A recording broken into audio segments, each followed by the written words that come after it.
Ce soir, Dieu est au milieu de nous. Alléluia. Alléluia.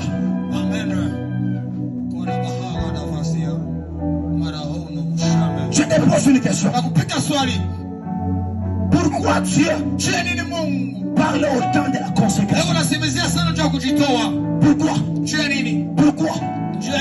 Dieu parle de la consécration parce que la consécration ne se manifeste jamais sur une personne qui n'est pas prêt à servir Dieu. En d'autres termes, Dieu ne manifeste jamais sa gloire sur une vie qui ne lui appartient pas. Si tu veux que la gloire de Dieu se manifeste dans ta vie, tu dois lui appartenir. Tant que tu n'appartiens pas à Dieu, il est impossible que la gloire de Dieu descende sur toi. Parce que le Dieu que je te parle, c'est un Dieu jaloux. Amen.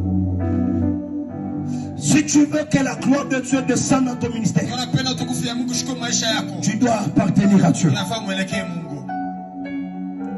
Point A. La consécration exige la séparation. Amen.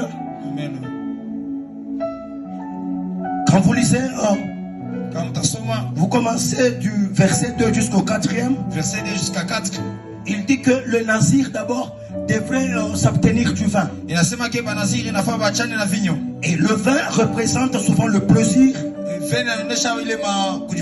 la dépendance, les influences qui te détournent ton cœur à Dieu.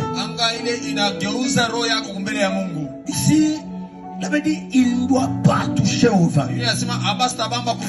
Cela veut dire que le Naziréa, ils étaient appelés de se séparer à toute chose, à toute personne qui détourne son cœur à la volonté de Dieu. Si ta famille détourne ton cœur à la volonté de Dieu, sépare les deux.